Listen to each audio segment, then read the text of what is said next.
লক্ষ্য করেছি এই ধর্ষণের সংস্কৃতি বাংলাদেশে নতুন নয়। 2016 সাল থেকে 2020 সাল পর্যন্ত সরকারের হিসেব মতে এই দেশে 26,695টি ধর্ষণের মামলা রেকর্ড হয়েছে। 2020 সাল থেকে 2024 সাল পর্যন্ত 6,400-র অধিক ধর্ষণের ঘটনা এই বাংলাদেশে রেকর্ড হয়েছে, যার মধ্য দিয়ে 3,471টি ঘটনা ঘটেছে যেখানে 18 বছরের কম নারীদেরকে ধর্ষণের শিকার করা হয়েছে। কিন্তু আমরা এর কোনো বিচার পাই নাই। গত ফেব্রুয়ারি মাসের ঘটনা, শুধুমাত্র গত মাসের ফেব্রুয়ারি মাসে 72 শিশু এবং 117টি নারী নির্যাতন, নারী ধর্ষণের ঘটনা সহ 189টি নারী নির্যাতনের ঘটনা এই স্বাধীন ভূখণ্ডে পত্রপত্রিকার মাধ্যমে আমরা জানতে পেরেছি। সুতরাং ধর্ষণের এই ঘটনা নিত্য নৈমিত্তিক একটা ব্যাপারে পরিণত হয়েছে বাংলাদেশে। এটি একটা ট্রেডিশন, একটি কালচারে পরিণত হয়েছে।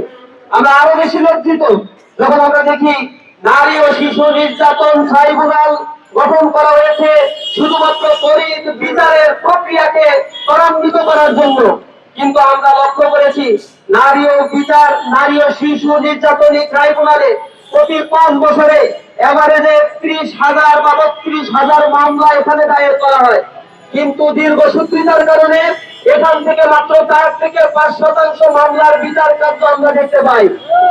আর বাকি 95% কেসের ক্ষেত্রে এই ধর্ষক চরিত্রহীন মানুষগুলো তারা বিচারহীনতার কারণে তারা জামিন নিয়ে আমাদের সমাজেই বসবাস করছে এবং একের পর এক ধর্ষণের ঘটনা ঘটিয়ে তারা গর্ব সহকারে কোনো না কোনো রাজনৈতিক আশ্রয় নিয়ে তারা এ সমাজে বিতর্কে অবস্থান করে।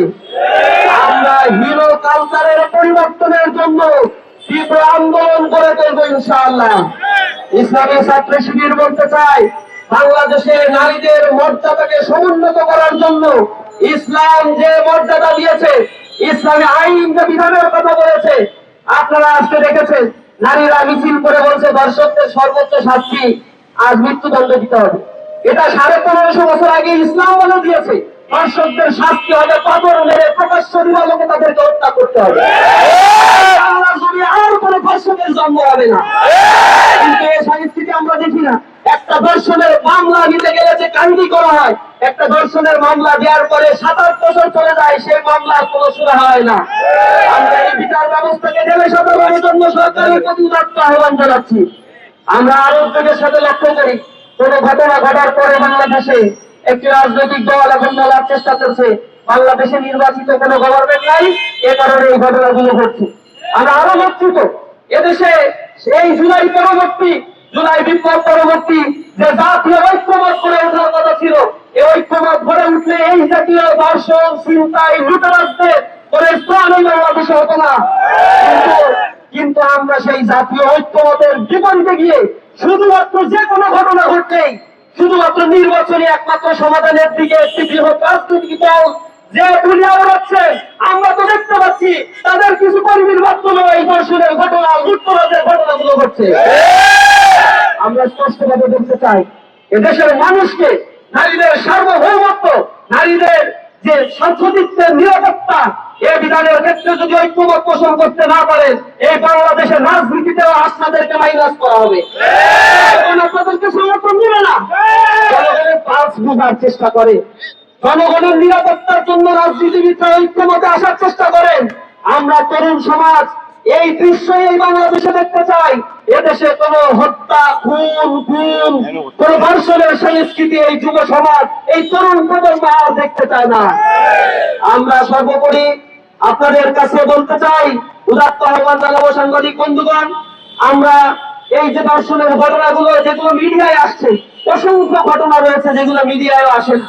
মিডিয়া আসা এই ঘটনার হিসেব করেই আমাদের পিলে চমকে যান।